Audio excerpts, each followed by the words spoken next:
Andy Clarke, appreciate you coming down, my man. No, good to see you. Good to see your new setup as well. You're doing so much right now. Obviously, look, Sky Sports commentator. Do your thing for TalkSport as well. Sometimes it happens with TalkSport. Sometimes it doesn't. And now you're an author, and we're going to get to this because I find this insane, incredible for so many different reasons. Insane as to how anyone would even think of writing a book, because I think it's the hardest thing. I can't even imagine where to start. And incredible, the context of it as well, which I think is incredible. Let's talk a bit about boxing before we get into it. Boxing now is a yearly sport, right? It happens every single month. So we're now at the first quarter. How would you describe 2024, the quarter so far? I've enjoyed it so far. I've enjoyed it. With the emergence of this new Saudi revolution, I guess you would describe it as, towards the back end of last year, that has changed things. But I've never really had an issue with it, so long as they're just taking the biggest fights that people have struggled to make elsewhere. You don't really want them weakening or diluting the domestic pools, whether it's ours or whether it's the US or wherever it is. So long as it operates as that kind of Champions League, then it could be a really good thing, I think. Like Better BF Bivol, how was that going to happen otherwise? It wasn't, was it? So that's great, and that's kind of quite a hardcore boxing fight as well, isn't it? It's not necessarily one that's going to reach over into the mainstream. So if they were just bothered about eyeballs, they probably wouldn't have done that. He actually said that as well. Yeah. When I spoke to him, I asked him about that, and he said, I asked him, what's your favourite fight of the fights coming up? And I kind of given him the little landscape of fights in the next few months. And he said Bivol Beterbiev. He said he understood that no one was going to take it because it's a pay-per-view fight that wouldn't do great pay-per-view numbers. And both fighters rightly would want a lot of money. Yeah. Where he's, saying, okay, just take it. I'll take the hit on it. I'll take the loss on it. But we all know as fight fans, that's an incredible matchup. Yeah, it is. And it's the perfect example for exactly that reason, that it wasn't going to be able to pay for itself. No. Unless somebody was willing to take a loss on it. I mean, you think about his fight, Better BF against Gvozdyk, which was on paper, Russia against Ukraine, two brilliant fighters, one Olympic medalist, one World Championship gold medalist. It's just a supersonic smash up. But it didn't get anything like it was a really good fight. And a brilliant fight, but it got nothing like the coverage that it really deserved. So I'm all for it if you're going to do that, and if you're going to give us Fury against Usyk, and you're going to make matches like Parker against Wilder and all the rest of it. Great. We've just got to make sure that the domestic scene is nice and strong, and I think we've had some good shows this year.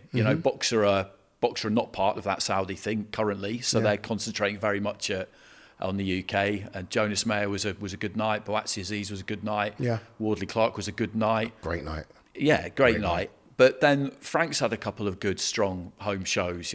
Shiraz against Williams, and then the Magnificent Seven back in Birmingham. You've got a really good one coming up this weekend. Yeah. Dalton Smith was a good one. I think Josh Taylor, Jack Catchell's a big one. That's coming up. So Yeah. I think it's looking good. Yeah, I think it's looking good. I guess that's a strong schedule. It's a really good schedule, and it's almost like because there is that competition now, everyone has to go big and strong. Yeah, you can't go weak anymore. And I think we maybe there's a couple of points last year where I felt like maybe the shows were looking a bit weak and a bit faded. Especially the bottom end of the shows. Top heavy, yeah, but the bottom end I thought was a bit weak. But now, I do feel like everyone has to go big, and I think they're trying to go as big as they possibly can, which is good. Yeah, because you've got to... Competition's a good thing, always. And the boxer shows, for example, the last few have been kind of like 6-7 fights. Mm-hmm. So Facebook and then 4 or 5 live, and that's... If you can do that, if you can get everybody in your stable out regularly enough and do that, then I think that's a decent way to go forward. And what I liked about Wardley Clarke as well was that went for a Sunday, but this time a bank holiday weekend rather than the previous time where the Sunday was just a Sunday. So essentially, in terms of spectators' recovery period the next day, it's a Saturday. Yeah. But because it was a Sunday and the timings of football on a Sunday, everything was brought forward an hour. So even though everything kind of went the distance, Wardley Clarke was still in the ring by 10 o'clock. And people have been calling for that for ages, haven't they, boxing fans? And sometimes you see stuff on social media and you can't quite understand why it's not happening. Why don't they listen to us with that? I don't know. Honestly, like Eddie and Frank, obviously Frank's always kind of got it, right? Like, you'll ring walks at midnight for his main events. And I've never understood why they don't just ring walk at 9. Yeah. I don't understand why you're letting the main event people ring walk at 12 on a Saturday when everyone's gone out. Yeah. People leave the house on Saturday to go out to do whatever they want to do. Or they've gone to bed. Or they've gone to bed. Yeah. One or the two, isn't it? Never understood it. It's one of those things that makes total sense, but every now and again you get things that make so much sense that you know they're not going to happen. Yeah. And that just seems to be one of them. But I think it's looking good. It's looking good. And everybody, there's always doommongers, aren't there? Like everything was better 20 years ago and everything was that. And you just think, look, can you please just go away? And I do think those people need to remind ourselves of the leisure centre shows that were happening 20 years ago. Yeah, exactly. Yeah, we had some awful shows. Yeah. Like awful. Yeah. Yeah. The fact that we've got, as you say, 3 big promoters, and I guess you got the Sowlands with their Wasserman deal as well, that's kind of just there as well. So you got promoters all going at each other now. Yeah. You're going to get the best of what you can get. Yeah, and it's never going to be a case. They're not all going to start holding hands and dancing around the maypole. No. We know that. But at the same time, Queensbury and Boxers seem happy enough to work together on stuff. I'm still hoping Boachi against Yard will get done. I'm not completely confident. Really? You're not confident? Well, I mean, it's taking a long time, isn't it? That's the only thing that makes me wonder. But it's not dead. So, hopefully that can happen. They kind of collaborated over Joseph Parker, Joe Joyce. Yeah. Obviously, Eddie and Frank are working together in Saudi. Matchroom and Boxer have yet to really do anything particularly. I know there's a couple of times where they could have when Fabio was a Matchroom fighter at that point, I think, wasn't he, with the purse bids? And then recently with Adam Azim and Dalton Smith. But I think we all kind of knew that wasn't going to happen now because the McGuigans would have plotted out a path for him, and it couldn't involve Dalton Smith because they would have had no way of knowing whether that was feasible or not. Eddie seems to be pushing it a lot, but it's not going to happen, not for now anyway. No, I mean, it's an easy win, isn't it? Yeah. So if whoever officially vacates, the other team can throw stones at them. Yeah. That's just how that's the game, isn't it? Back on very quickly, that Wardley Clarke fight, best heavyweight fight over here domestically in years. I can't think of one that's better. Maybe I can't. All the way back to Chisora White 1, which I thought was an absolute brutal war where I thought maybe Chisora should have nicked it, White got it. Yeah, that was maybe that one. I was at that. Yeah, that was brutal. That was a fantastic fight. Yeah, Manchester undercard of AJ, Eric Molina. Yeah, that was a brilliant fight. Actually, that's probably the last one. Yeah, it would be that one. Yeah. And actually, their second fight was a really good fight, and then Dillian knocked him out. Yeah. But it was magnificent. It's. I'm still not quite sure how Fabio Wardley stayed on his feet to the end because 3 rounds out, maybe even 4 rounds out, he was swinging on instinct, really. It's crazy. Muscle memory and instinct and training, and that's really what got him through. And for someone like him as well, that's never been through that. Yeah. Like he's never gone. What's the most he's gone in rounds? Into the 7th against Adelaide. There you go. Yeah, right? That was it. That was it. So for him to go, and that wasn't a hard fight. No, not at all. For him to go the distance with a big Fraser Clarke who's starting to land and sit on his shots, and take those on the chin. Yeah, You might need another chapter in here just for Fabio Wardley. Yeah, but I mean, Fabio's in there, and the reason I wanted to speak to him was because he never lost, and he's a heavyweight, and he knocks people out, and he's an intelligent, kind of thoughtful guy. So the reason I wanted to talk to him was to see if, do you accept that it could happen to you? Because a theme that emerges is that they do all accept that. And if you speak to them, they'll tell you that anyone who doesn't accept that, it's chin or be chinned, but you could be chinned. And you have to accept the fact that you could be chinned because it drives you. That fear that it could happen is what drives you during camp. It's a good thing to have that realism. And if you don't have it, you're in trouble. I find that scary. That's a perfect segue to talk about this book, The Knockout, Sports' Most Decisive Moment. And what I love about it as well, by the way, is that you say sports' most decisive moment, not boxing. Yeah, because it is sports' most decisive moment, isn't it? Yeah, it absolutely is. Because you think about, you can score a last-minute goal, you can score a basket on the buzzer, you can do any number of things to win a match in dramatic fashion right at the death. But to do it, you've got to be within striking distance. You've got to be either level or a point, or 2 points behind in basketball. In boxing, you can be losing by an absolute landslide and turn it around in a split second, and there's no time to come back. It's over. A likeness I came up with in the book is the only other thing I could think of in another sport was golden goal, when we had golden goal in football. Yeah, remember Oliver Bierhoff scored for Germany. Yeah. But it didn't last. I think they introduced it in '96, and it stuck around, I think, to the 2002 World Cup. But that was it, and because people didn't like it. And what they didn't like about it was... It just ended. They didn't like it. They hated it. Yeah. They hated it. If you remember, they even came out with this nonsense silver goal, which was if you scored in the first half of extra time, then the other team would get to the end of that half to try and come back, because people couldn't handle this idea that, what do you mean it's just over? Yeah, done. How can it just be over? Yeah, it doesn't make sense. There's still time on the clock. Yeah, exactly. It makes no sense. And that's why, that's why it is just the most dramatic mega thing that we've got. What made you want to do this? As I said at the top, for me, the idea of writing a book is just pardon my French, but a brain fuck for me. I can't even imagine where I'd begin. What made you want to do this? I mean, I'd always had it in my mind that I would write a book, because my background's quite academic, and I always felt like as a discipline it would be something that would work for me, that I would enjoy it. But you've got to find something that every day you sit down, you find really, really interesting. And I knew that wouldn't be particularly easy. And someone came to me, a literary agent came to me and said, have you ever thought about writing a book? And I said, yes. And they said, well, okay, well, somebody's got an idea for one. And I thought the chances of me wanting to do it are practically zero. And they said, it'd be something about the knockout. And so it's pretty vague. And then I thought about it more and more and more, and I thought, actually, there's so much I can get into here that taps into stuff that I've been thinking about for years, basically, which is mainly about, we talk about this quite a lot, about the mentality of boxing. Yeah. And how do you do it? Because the knockout... And why? Yeah, and why? Because the knockout is...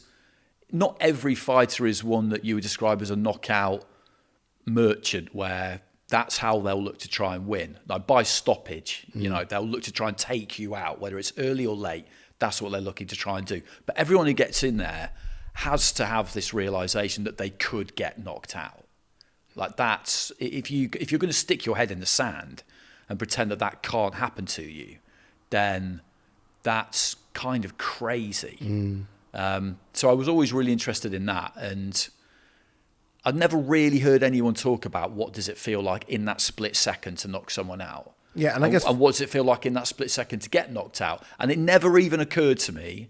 Oh, that's so interesting. Of course, I've always thought about the person getting knocked out. Yeah. I've never thought about the person inflicting the knockout. Yeah. Yeah, never thought about that. No, because we, naturally, with that dynamic, our attention is drawn to the person on their back. Yeah. Because that's just how it is. And detractors of boxing, Billy Graham's made this point to me, detractors of boxing kind of feel like we're all marvelling in that person's demise when it's not really that. You're kind of marvelling at the spectacle, and then you're really worried about them, but you don't really think too much about the winner. And that was a real interesting bit of it, actually, was that it's relief they feel more than anything else that it's not them. It's like a gunfight and you win and you're just relieved that you're not dead. That's because what they fear about it most of all is the humiliation and embarrassment of being so comprehensively dominated like that. That's what they're afraid of. It's ego. But when they've won by knockout, they most of the time they don't really know what to do. And you see it with boxers, don't you? Especially when you see someone sort of laying on the floor that they've knocked out, that they have that immediate moment of gratification, they're celebrating, and then even their attention then turns to the person on the floor. Yeah. And we've seen, obviously, horror stories, Chris Eubank, Michael Watson, as an example of someone that's inflicted pain on someone, then immediately almost felt the pain themselves of, oh no, this is what I've done. Yeah. And I can't do it anymore. And I think we probably saw... And for us, this is what we've seen. Yeah. Right? This is what we've watched, and this is what we paid for, and this is what we wanted, because that's why people go. And promoters will make matches where they think someone is going to get knocked out. I spoke to Eddie about it briefly, Eddie Hearn, and I said, I remember you making Povetkin against David Price, where Price got badly knocked out. And again, that was another one I kind of wanted to put in, but you have to draw the line somewhere, or the book could be 1,000 pages long. And I just said, but you made that match, didn't you? Because you know that someone's going to get chinned. Did he have any guilt? No, none. And why should he? And he just said, yeah, that's that is what I did. But knockout's a good business. 65,000 people don't come to Spurs to watch someone give a clever performance and win on points, because Callum Smith-Lennon Castillo was another one we talked about, where Castillo got knocked out. And he's shaking on the floor. And his legs started twitching. And you're sitting there and you don't know whether he's going to live or die. And that's just the reality of it. So it is just kind of, it's relief that it's over, particularly if it's a really hard fight, like Jamie Moore against Matt Macklin. Relief that, this absolute hell that you've been in is finished and you've won, and then you're worried because you don't want to... You do want to hurt each other, because it's pointless to pretend otherwise, because that's literally what you're trying to do, and that's how you win. But you don't want to do it to that extent. Where it crosses the line But that middle ground you're hoping to find... It's almost... If you find it, that's just luck. Yeah, it's almost impossible. There's no roadmap for that. I think it's a great book for boxing fans, because that's something we don't know anything about, the knockout. Something we can't experience. I feel like part of boxing we can try and understand, whether it be the fitness levels of it, anything else, the trash talk, whatever it be. We can never understand what it means to be knocked out or to inflict knockout. We just can't. And that's why I feel like boxing fans are going to love it. And I think what really struck me about the book, and you kind of pointed me to a couple of chapters here, was when you're speaking to fighters that had been knocked out and their reaction to getting knocked out. And Scott Welch and Ricky Hatton sort of stood out for me as fighters that were embarrassed to be knocked out. And I'm there thinking, there's nothing to be embarrassed about. But they almost like want to hide their head and just vanish out of the world for a few days, few months. Yeah, crazy. I mean, it's elite level sport, it's largely driven by ego. Because it's your ego that makes you think you're the best and allows you to believe that even when you're on your way up. But it can be quite a fragile thing. And yeah, those two particularly, like Scott was the first person I spoke to, because I got the call to say that we got it over the line with the publisher at the end of May last year, when we were all in Bournemouth for William Smith and Coley, and Tommy Welch was on the card. And I saw Scott around and I thought, do you want to ask him? He was a good heavyweight, and he got knocked out by James Oyabola in Atlantic City on a Lennox Lewis undercard. And I thought, like, why not? And he was great. And that's it. It is that's for a lot of them, that's what they fear the most, because what they have to do, and this was something I kind of realised as I went along, they have to perform this incredible feat of what a psychologist would describe as compartmentalisation, which is basically the separation out of different kind of trains of thought, which, should they be allowed to collide, would result in a train wreck, basically. So for fighters, they need to accept that it could happen, because that will make them fearful in training and drive them harder. It will make them mindful. It will make them aware. But then on the night, they have to decide that it's definitely not going to happen. How do you stop that? I don't know. So throughout the training camp, you're preparing that it could happen. Yeah. Then come ring walk or fight night, you have to tell yourself it isn't going to happen. Yeah, it isn't going to happen. And some of them during the week, they'll gradually do it. Johnny Nelson told me that he would clear everyone out of the dressing room, stare himself in the mirror literally, and look at himself and say to himself, "You are not getting fucking knocked out tonight." Oh, that would be his last thing. Bellew told me that on his way to the ring, he would be telling himself, "Switched on or you'll get fucking chinned here."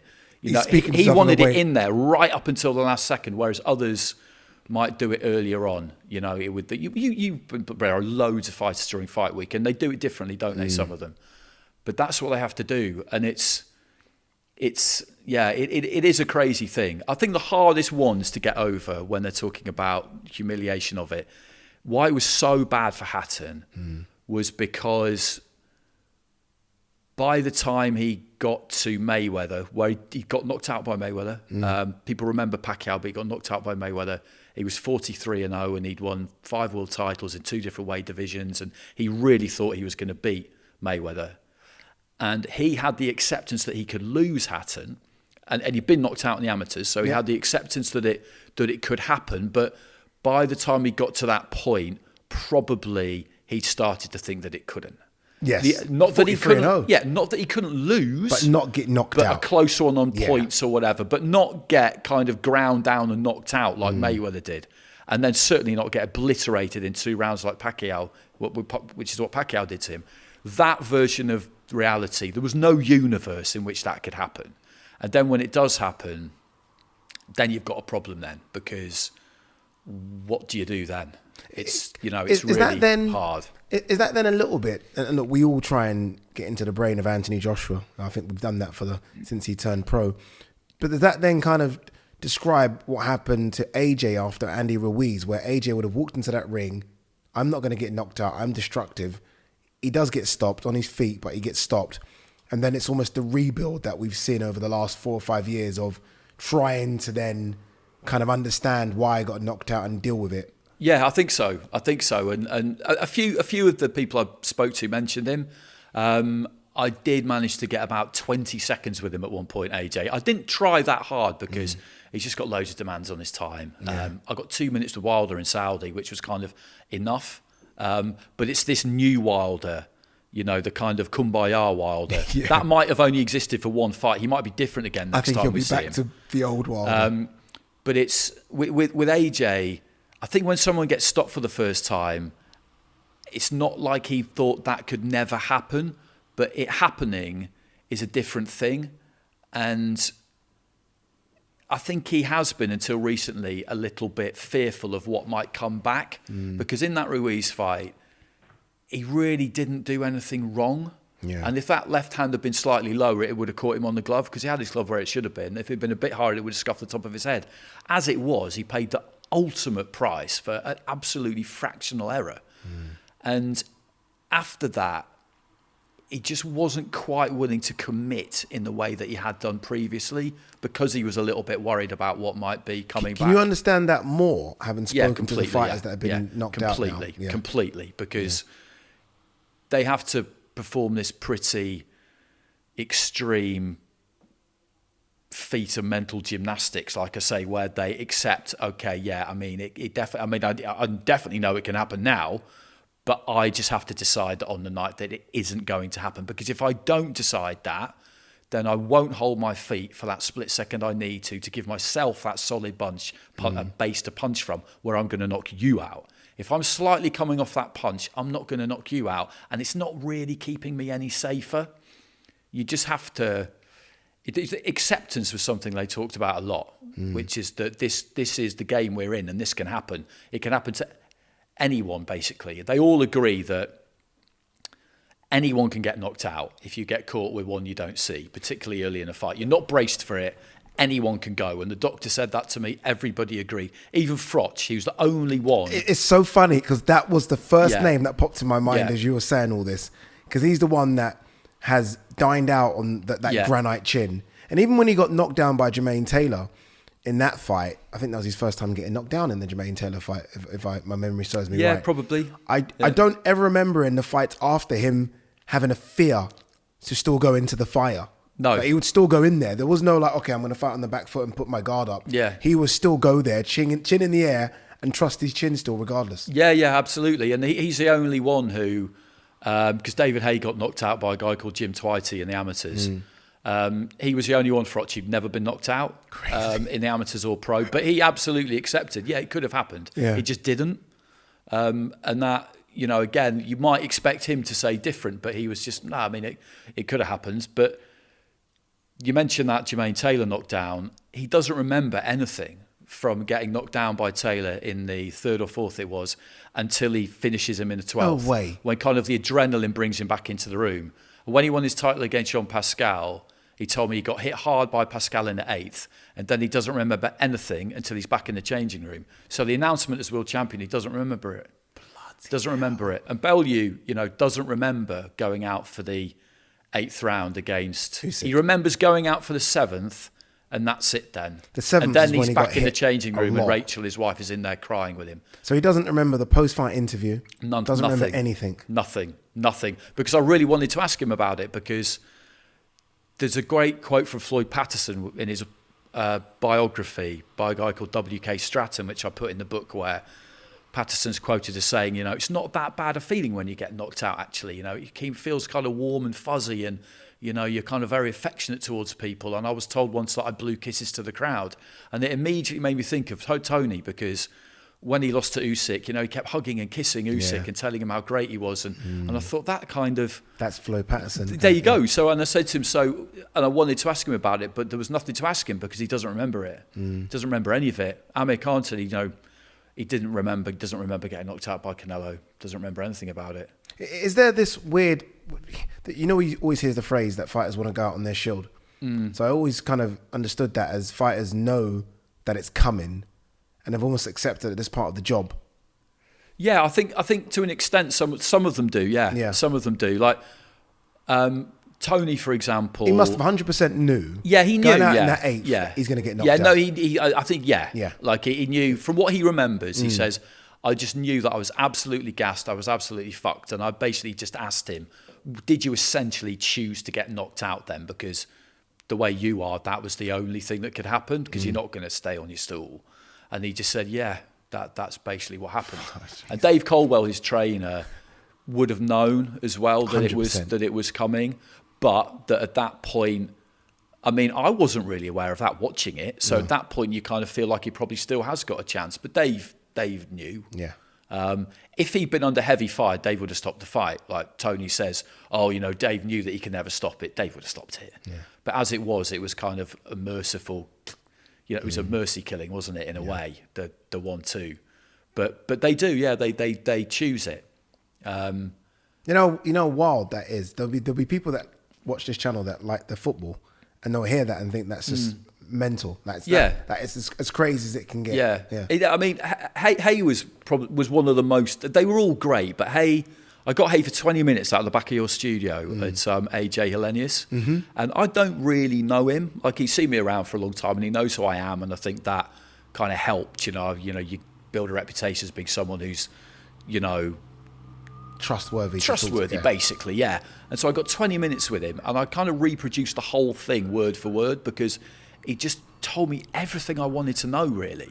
And I said to him, this idea of going out on your shield, were you prepared to die in there? And he just said, yes, that is the winning mentality. God. And he says, but people misunderstand it. They hear people say it and they feel like it's irresponsible. But it's not like somebody comes up to you in between rounds and says, if you take one more clean next round, I've had a look inside your head and you're going to die.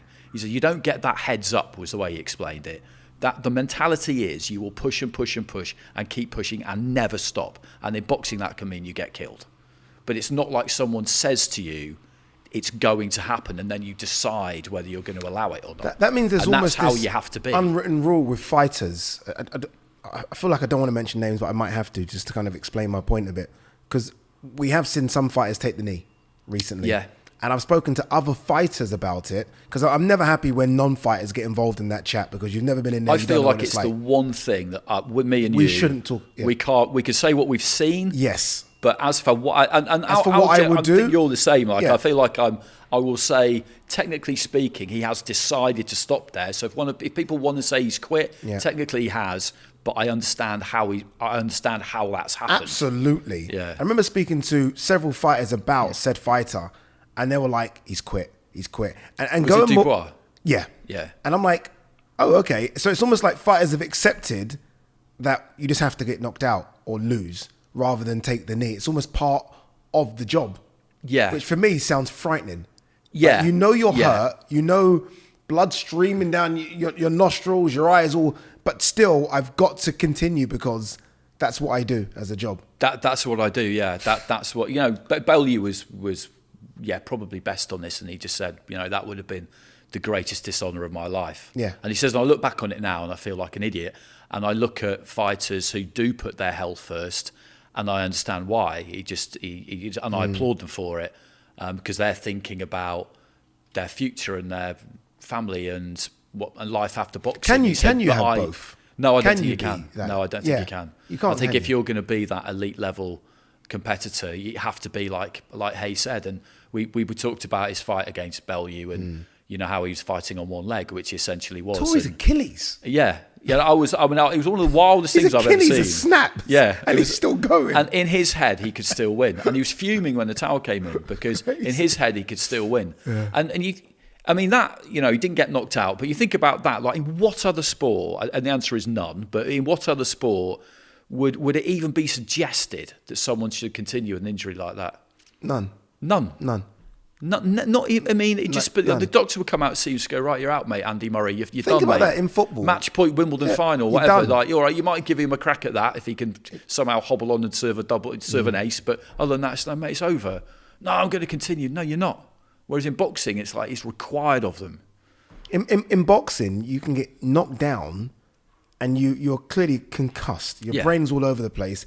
And we're expecting you to get up within 10 seconds and continue and win. Yeah, it's absolutely incredible how they do it. It's insane. The powers of recovery are unbelievable. They're absolutely unbelievable.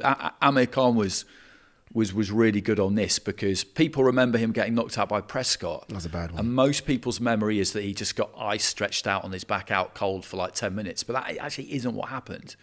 He got put down hard and somehow managed to get up. And Terry O'Connor shouldn't really have let him continue. But you can understand why it happened. Yeah. And then he just got basically cleaned out again. But again, he got up on like 10 and a half. I don't even remember that. That's what I mean. So all I do is picture him in that corner. Yeah. With his like that. And he's lifting his head. And knowing what I know now, it's because the brain is sending signals, but they're only getting as far as the neck. So he can lift his head, but the rest of his body won't move. Because when fighters get knocked down, this weird kind of gravitational, almost sort of centrifugal force takes over. And it happened with Ngannou. And they end up lying flat on their back with their arms neatly by their side and their legs out straight. It's incredible. It's like they've just been poured onto the canvas. And Amir was brilliant because if you've been knocked out cold, you don't remember it. You might feel like you remember certain things, but you don't. Whereas with him, because he was able to get back up, he had probably been unconscious maybe briefly, but he was describing the feeling of it, and he just said it's like a jigsaw puzzle that's gone smash, and you're desperately trying to put it back together again in 10 seconds. And you just think, like, how the fuck do you do that? When you think about the rules of the sport, and like, it's almost as though that rule should be 30 seconds. Like 10's not enough. Well, in the bare knuckle days, if you got knocked down, that was the end of the round. Yeah. And then you would have 30 seconds to make it back to the scratch, to step up to the scratch in the middle of wherever it was. Yeah, to go again. So, you know, they've actually made that bit harder. 10 seconds in order to get up. It's nothing. No. And Groves, you know, when he got knocked out by Froch, he was back up. I spoke to the ref and Charlie Fitch said, no, I swooped in and looked at him. His eyes were open, but I could see that he was out. So I waved it over.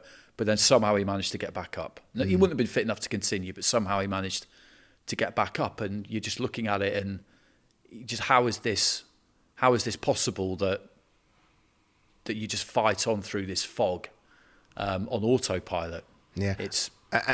Sometimes it's weird. Like obviously we're lucky enough to be ringside, so we see the knockouts, the blows as close as anyone can. We see the sweat, we see the eyes roll back.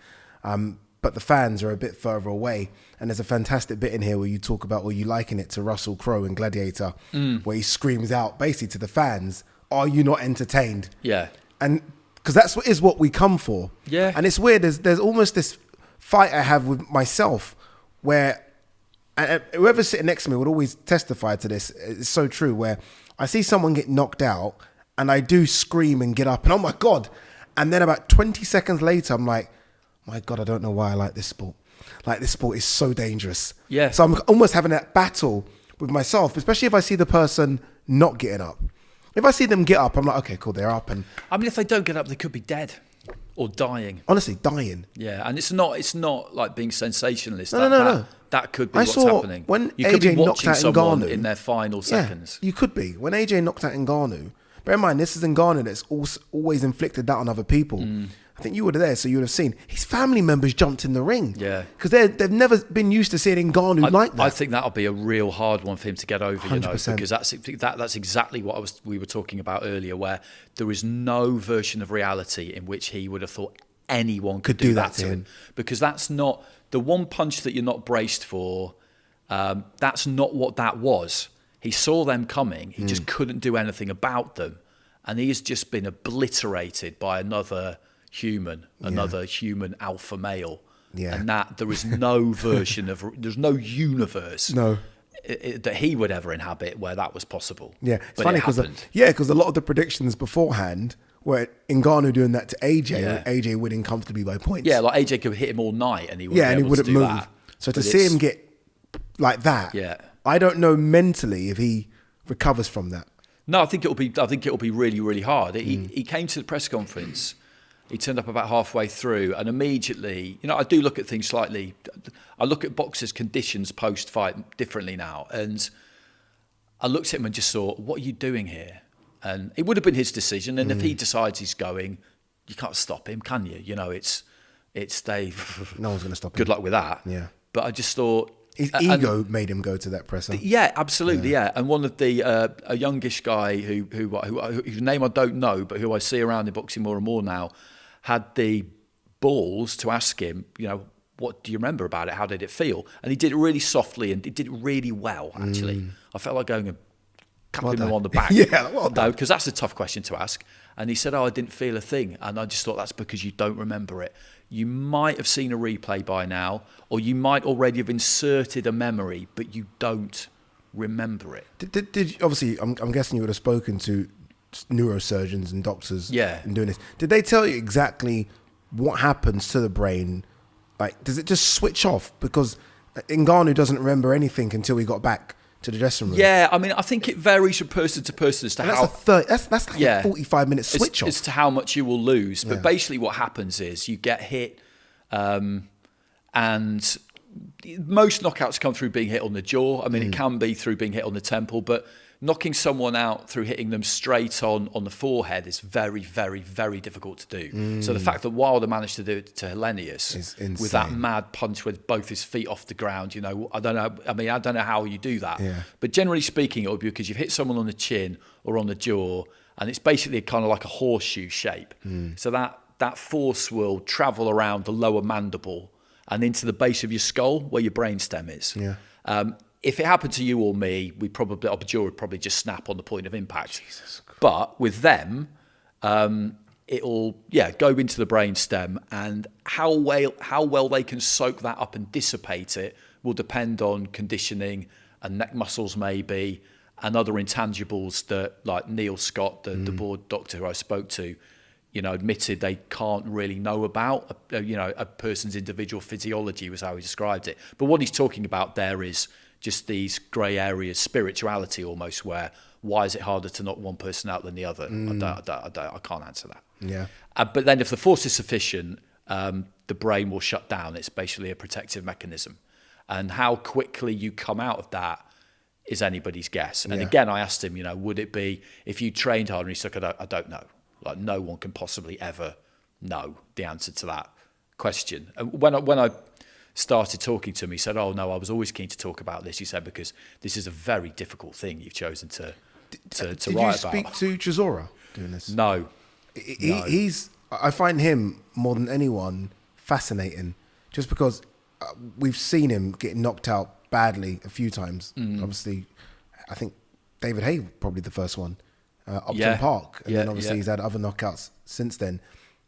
But it doesn't seem to have affected him at all in terms of the way he fights in the ring. I do think there's still a lot going on with Chisora, and hopefully we don't see him in the ring. That's my only personal take on it.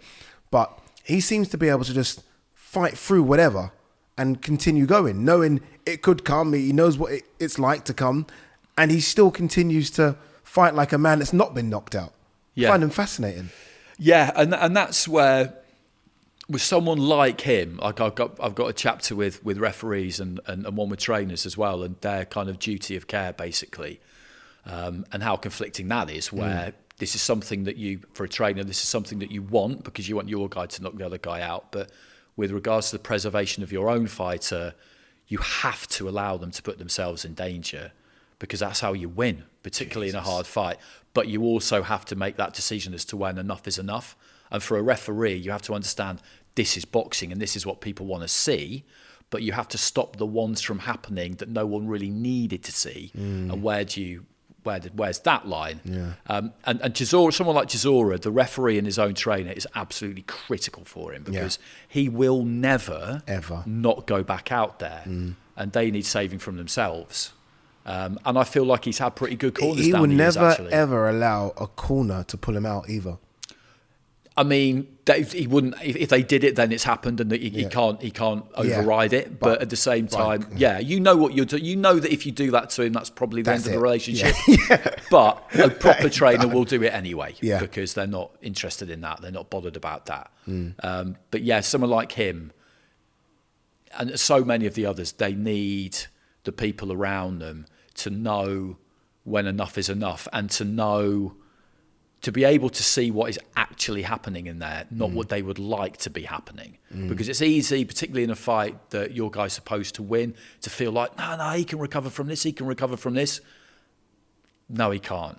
Like, he's been hit hard, and like you said, he's been concussed from an early stage, and at that point, it's a real uphill battle. The only way you can win then is if you level the playing field and concuss your opponent, and then you're both in the same position. But Neil said to me, he said, look, I can watch fights, and he says, and I do for the benefit of seminars, I'll slow them down and I'll pinpoint a moment and I'll say, that was the moment where he got concussed. Like, his corner won't see it, no one will see it really, probably apart from someone like me as a doctor. But from that point onwards, he's displaying signs of concussion, and from that point onwards, it's almost impossible for him to win. Final one, and that's this man here, and that's the referee. Yeah, who I guess has the most important job in boxing, especially when you mention the bits about seeing a fighter when they're concussed. They're the ones that are really as close to the action as you can possibly be. And they can see that moment, I think, when a fighter's eyes starts to glaze over. And sometimes I scream at the TV when they stop fights early, but I guess they've seen something that we haven't seen. Yeah. Their role is, I guess, key in all of this, isn't it? They've probably got the most important role. Yeah, it is. I mean, so I picked 4 guys for that. I had Kenny Bayless. Oh, wow. Who, you know. Wow, I mean, Kenny Bayless. There you go. I mean, he had Hatton Pacquiao. He had, from the point of view. Have you seen his twin brother, by the way? Yeah. I could not. It's the same. Obviously, they're twins, so it's the same. But I couldn't believe it. When you don't know someone's got a twin, it's just like, what? I was like, what? So he was brilliant. Charlie Fitch, because he refereed Froch Groves, he was great. And then Victor Lachlan and Marcus McDonald. Can't go wrong with those two. They've got over 1,000 fights, over like 3,000 fights between them, I think. And yeah, they just go into detail about how difficult it is and how kind of emotional it is for them when something goes wrong. But also they're very clear on, you know, we can't be squeamish because you can't be. Charlie described it well. He said it's basically timing the stoppage. It's like you've got a pyramid, and if you stop it a little bit too soon, that's the left-hand side of the pyramid. And you stop it a little bit too late, that's the right-hand side. You want to get it right at the apex, stop it at exactly the right time. But that's hard. That's a really hard thing to do. Hard. Yeah. It's a really hard thing to do. But they do admit as well that there are other...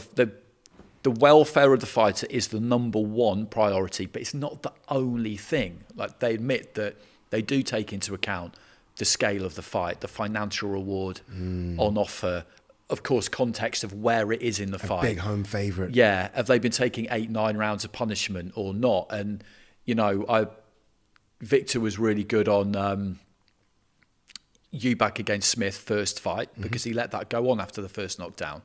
Just because we've never seen Eubank hurt before. That was exactly what he said. Never seen him hurt. That's You've got exactly to let it go. what he Like, said. whoa, this must have surprised all of us. And he let Jamie Moore against Matt Macklin go on into the 10th round. And he said, look, there were points at which I could have jumped in, but if I had, people would have been a scream up. And he said, I was fine with that one. Like, you know, all right, you know, Matt got knocked out in the end, and it was scary, but I was fine with that one. And he was there for Bellew Maccabi as well, and he's poised there, right there. And Bellew's raining the punches in, and eventually he lands a left hand, which is the one that switches him off. Just switches it, yeah. And I said to Victor, like, you were so close. Were you thinking, I'm going to get in? And he said, I was. And then Maccabi threw one back, which is exactly what he did in the first round when he put Bellew over. So at that point, I think, oh no, he's still in there. So I let it go, and then bang, he gets knocked out. And I said, so what does that feel like? And he said, it's kind of a relief, like not a relief. You're not relieved that he's been knocked out, but you're kind of relieved almost that it's over. And this makes me make more sense of the Froch Groves 1 stoppage.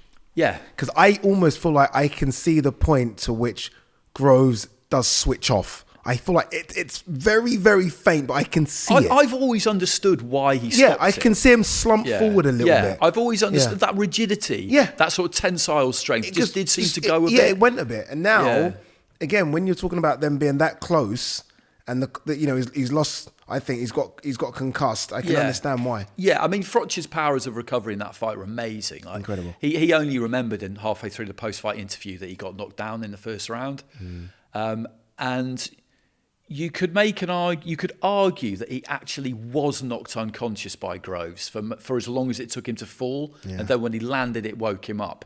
But we can't ever know that, and I don't blame the referee for allowing him to continue because he managed to get through it somehow. But what you've got to guard against is a situation where a fighter gets knocked out twice in one fight, which is very, very possible because they get chinned. Somehow they manage to come round and convince the referee to let them continue, and then 2 or 3 rounds later they get knocked out again. That had not occurred to me before I started doing the book, because how could you not know that a fighter's been knocked out? But actually, it'd be quite easy to miss it if you were inexperienced or you got a bit overwhelmed by the fact that you're supposed to win. And that was the criticism of Howard, wasn't it? It was well, Froch has got a granite jaw. He's the big you give him every chance, but you didn't give George every chance. I asked the board, do you think Howard would be amenable to a chat? And they said, look, he's been asked so many times, it's probably not. So I just left him alone. Terry O'Connor, same thing. I know I did ask Terry, and we had a really interesting conversation, none of which I could put in. And he said, but it's not something I would want to go on the record about, which is fair enough. It's boxing. It's their decision. Boxing. When's the book out, Andy? It's actually not out until May the 31st, but you could pre-order it on Amazon now. It's just that we've got such a busy May. I'm trying to do some of this now, and then some of it around the release date, and then afterwards. Honestly, fantastic. What a fantastic idea. Because again, I always say that we as fight fans, we try to understand the sport, especially those that have never fought before, like myself, like Andy. We try to understand it as much as possible. But this is the one subject which I think is just impossible to understand as a fight fan if you've never fought before. And that's why I think this book is so important to fight fans, because it almost bridges the gap that you just couldn't have bridged. It's impossible to bridge this gap. Yeah, I don't think it's really been done, not in this kind of detail and depth anyway. I've read chapters in books where somebody will talk about getting knocked out, but what they're usually talking about is the aftermath, and there's plenty of that in there, like how do you get over it. But I've never really heard anyone talk about because when I spoke to Amir Khan, for example, it was when we were out in Riyadh, and he knew that I wanted to talk to him, and he knew roughly what it was about, but he didn't know completely, and he gets asked things all the time, like, can you do this? And he just says yes to it all, basically. So I kind of jumped on him, and we had about 15 minutes probably. I thought if I'm lucky, I'll get 15 minutes. So I couldn't muck around, and I just said, I just want to talk about Prescott and Canelo. It's about the knockout. What did it feel like when he got knocked out by Bradis Prescott? And he went into a little bit of an autopilot. Well, it was my first career defeat, obviously, and I had to bounce back. And I said, no, I mean, like, right there and then in the ring in that second, what did it feel like? And he was like, wow, right, really? Like, there and then? And he said, okay. And then he sort of had to think about it and gave me a great answer. And I got the impression that no one had ever really asked him. No one does. Because why would you? It's a risky subject what you've done. That's why I think you're brave with it, because you're asking people to go back to their darkest moments in the ring. Yeah. And whereas we as fight fans always ask fighters to go to their best moments. It's the easiest bit, isn't it? Because it's the one they really like talking about. You're asking them to go to a place where they don't really want to go to. But they're not really, although they are afraid of the humiliation and the embarrassment of it. Now that their career's over, they're not ashamed of it, because they know that it happens to everybody at some point, generally, if you box for long enough. So they've kind of lost that sense of it, and they're happy to. They're more willing to talk about it than people might think, and fear and nerves and just vulnerability generally. I mean, I'd love to know how close Mayweather was to getting knocked out by Sugar Shane Mosley when he took that punch that would have took a house down. If he did one more punch and he was done. Yeah. I'd love to like to see if he was concussed at that moment. Yeah, to be able to kind of look into a brain and see how close it was to shutting down. Yeah, Because he must have been so close for it to shut down. Then that's it. And that part of it is something that medical science will never know. No. And that's what Neil was saying to me. He said, as for why some people get knocked out and other people never do, because you can't with a straight face say that Froch never got hit really hard. It kind of takes the silly notion away about, people are chinny. No, he's chinny, he can't take a punch, all that nonsense. Yeah, I get into that with Amir. I just said, what was it like? And he just said, I never accepted it. He goes, I was reckless, and that's why I got hit the way I got hit sometimes. But anyone can go, and if that's a defensive issue. That's not about, genetically I'm more susceptible to being knocked out than somebody else. It's just, that's not, and Neil said the same thing. It's the head is not supposed to get hit. No. If you land on someone with 8-ounce gloves, you're going to get hurt. Yeah, which are tiny. People haven't seen an 8-ounce glove. It's non-existent. It's barbaric, isn't it? You can barely get your hand in it. It's ridiculous, it honestly is. All right, again, as Andy says, you can pre-order this now. The link to that will be in the description below in this video, so make sure you do. Let's support Andy Clarke, because it is going to be a fantastic read, and there are some really good stories in there. Again, I'm obsessed with the Dave Coldwell, Tony Bellew story in the Alexander Usyk fight, just because I can see it happening, and to hear Dave speak about it so vividly as he can see it happening as well is incredible. So Andy, appreciate you coming down. Thank you very, very much. My pleasure. And well done. Congratulations. Thanks. Cheers.